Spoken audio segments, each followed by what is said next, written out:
اب بندے اللہ سے ہدایت مانگنے کے لیے کھڑے ہوئے، پہلے تو وضو کیا، صاف ستھرے ہوئے، کانوں پہ ہاتھ لگائے، اس کے بعد ہاتھ باندھ کے ادب سے کھڑے ہو گئے، اور اب مانگنے لگے ہیں تو کیا بولے؟ الحمدللہ رب العالمین۔ وہ آتے ہیں نا مانگنے والے دروازے پہ تو کہتے ہیں دوبارہ وسدہ روے، فلاں ہو فلاں ہو، وہ تعریفیں کرنے لگ جاتے ہیں۔ تو یہ مرحلہ ہوتا ہے۔ ابھی اس نے سوال لب پہ نہیں لایا ہوتا تو گھر والا پہلے بچے کو کہتا ہے جا اتنے پیسے اس کو دے کے آ۔ میاں وہ تو آپ کی تعریفیں کر رہا ہے، مانگ تھوڑا رہا ہے، وہ سمجھتا ہے جو تعریفیں کرنا شروع ہو گیا یہ مانگنے کے لیے تو کر رہا ہے۔ اللہ اکبر۔ تو جب بندہ الحمدللہ کہتا ہے رحمتیں اسی وقت برسنا شروع ہو جاتی ہیں۔ الرحمن الرحیم۔ میں سخی کی دہلیز پہ کھڑا ہوں جو رحمان بھی ہے جو رحیم بھی ہے، محض اپنے کرم سے عطا کرتا ہے، رحم کی بھیک مانگ رہا ہوں۔ پھر کیا کہہ رہا ہے؟ مالک یوم الدین۔ کسی کنگال سے نہیں مانگ رہا، اس سے مانگ رہا ہوں جو مالک ہے، دنیا کا بھی مالک ہے، آخرت کا بھی مالک ہے۔ پھر اس کے بعد اگلی بات کیا کہتا ہے؟ ایاک نعبد و ایاک نستعین۔ مالک میں پوجتا بھی تجھے ہوں اور مانگتا بھی تجھ سے ہوں۔ دیکھو سائل اس اعتبار سے بھی دو طرح کے ہوتے ہیں۔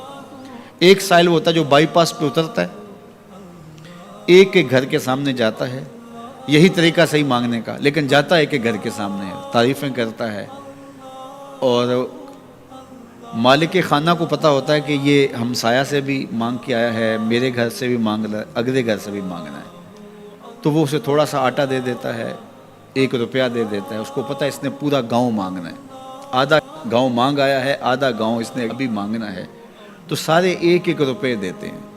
ایک تو سائل وہ ہے جو در در پہ جاتا ہے، اور ایک سائل بائی پاس سے اترا، وہاں سے پل عبور کیا، پھر گلی سے گزرتے ہوئے یہاں آیا، اور یہاں آ کے آپ کے ساتھ اس نے کہا کہ میں کسی در پہ نہیں گیا، آپ کے پاس آیا ہوں، اب آپ نے میری ضرورت پوری کرنی ہے، تو پھر 8 آنے 5 روپے تو نہیں دیے جائیں گے، پھر تو جو میری استطاعت ہوگی، جو آپ کی استطاعت ہوگی، اس استطاعت کے مطابق دیں گے کہ یہ سارا شہر چھوڑ کے آیا ہے، یہ کسی سے نہیں مانگتا، یہ مجھ سے ہی مانگتا ہے، تو پھر آپ اس کی ضرورت پوری کریں گے۔ اگر آپ کے بس میں ہوا تو مانگنے والا کیا کہہ رہا ہے؟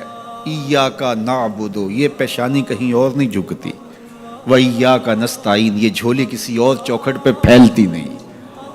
وہ کریم، وہ مالک رب جو تمام جہانوں کا رب ہے، میں اس کی دہلیز پہ کھڑا ہوں اور آیا سیدھا اسی کی دہلیز پہ ہوں، نہ اس سے پہلے کسی در پہ گیا ہوں نہ اس کے بعد کسی در پہ جانا ہے، تو پھر مالک بھی کرم نوازیاں اور رحمتیں اس کی جھولی میں ڈال دیتا ہے۔ اب اتنی لمبی تمہید باندھنے کے باوجود مانگا کیا؟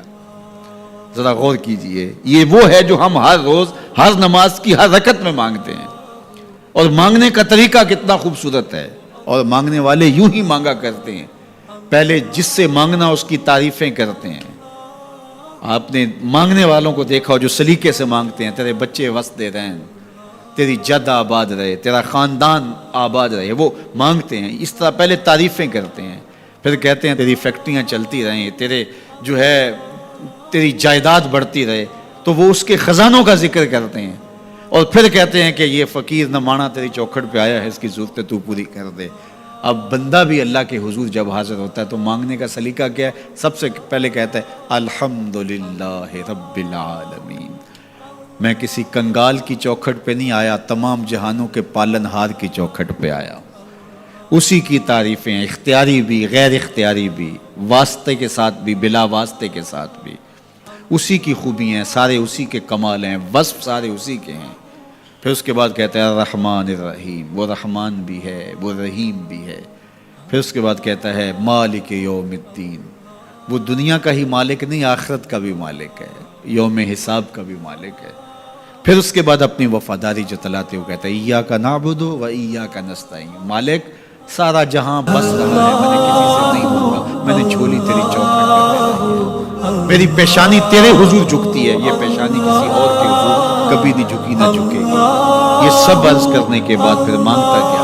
اہدنا الصراط المستقیم، مالک مجھے سیدھی راہ پہ چلا دے، میں تیرے حضور آیا ہوں، مجھے ہدایت کا نور عطا کر دے۔ انشاءاللہ یہ ہدایت کیا ہے اور ہدایت کی قسمیں کیا ہے، اور پھر اس دعا کا جواب اللہ کی طرف سے کیا آتا ہے،